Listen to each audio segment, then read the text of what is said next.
Mi dia una tua definizione di Venezia.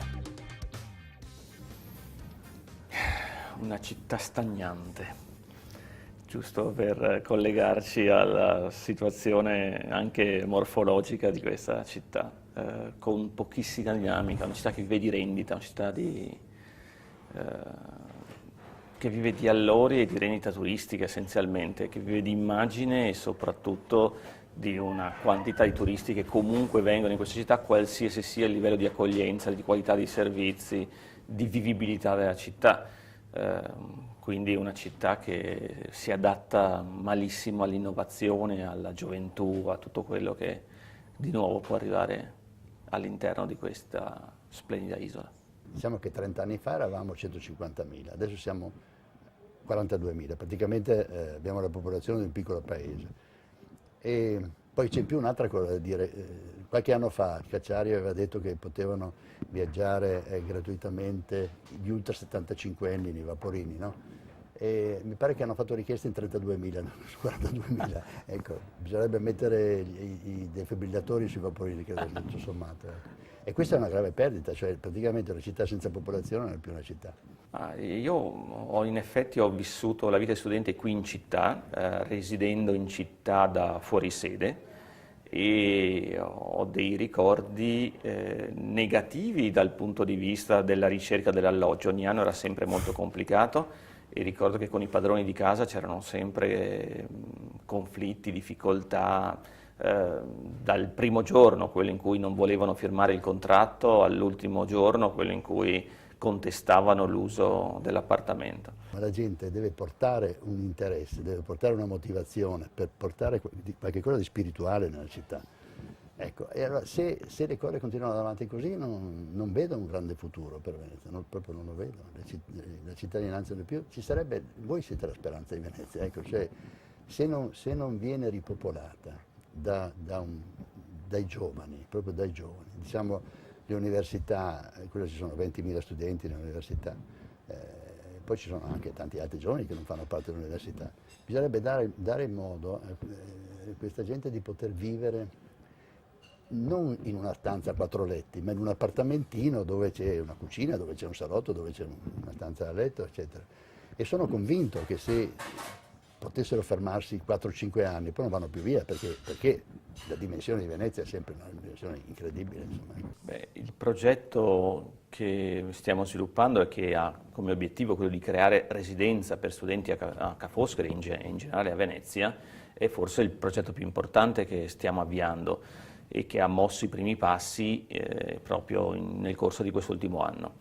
L'idea è quella di costruire 3 grandi case dello studente a disposizione di Ca' Foscari. In realtà dire case dello studente è sbagliato perché si tratta di residenze pensate per garantire agli studenti una varietà di servizi, non soltanto l'alloggio dove stare. Quando c'erano ancora tutti questi abitanti, io abito ancora lì a San Gregorio, c'erano 3 macellai, 4 fruttivendoli, eccetera, e c'era tutto un tessuto sociale che non esiste più adesso, va bene?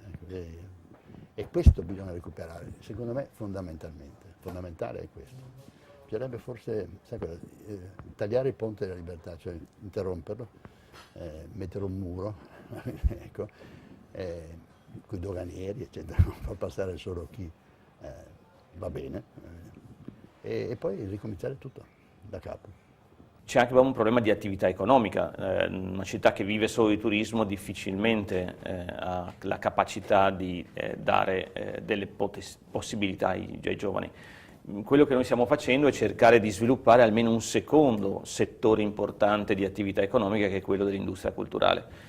Se l'attività culturale viene pensata come produzione culturale, quindi come un settore di attività economica, allora i posti di lavoro potenzialmente disponibili a Venezia potrebbero aumentare e di molto, dove per attività culturali bisogna pensare anche qui in modo molto esteso, non soltanto quelle legate alle tradizionali eventi culturali veneziani, le mostre, i festival e quant'altro, ma molto di più, proprio un'industria della fruizione, e quindi nuovi strumenti per fruire il patrimonio culturale e gli eventi culturali, nuovi strumenti per diffondere, quindi tutto ciò che ha a che fare con innovazione tecnologica, informatica, media, comunicazioni, pensate in funzione di beni culturali, può avere un grande potenziale. Parlano tanto adesso di fare la città della cultura, ma non è che si fa la città deve essere la cultura, se non lo è inutile costruire una cosa che non esiste,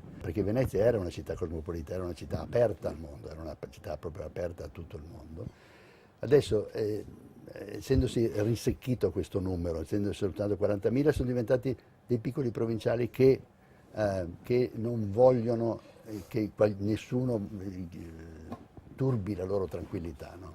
E allora questa è proprio, io vedo anche nei vaporini, spingono i turisti, eccetera, così. È diventato qualsiasi cosa che turbi ormai quella pace, che poi è una pace che subito prima del funerale, va bene, ecco, quella lì, tutti quelli che la turbano vengono considerati degli estranei, così, che vanno eliminati, eccetera. E le autorità, per non perdere anche quei pochi voti che sono rimasti, per quello che si è rimasti. Ca' Foscari, in generale la città di Venezia, si presta ad essere un campus naturale. Venezia potrebbe essere il più bel campus universitario del mondo, e dovrebbe però capire che ha questa vocazione. La città ha una vocazione universitaria rilevantissima, importantissima, che non è affatto in contrasto con quella turistica.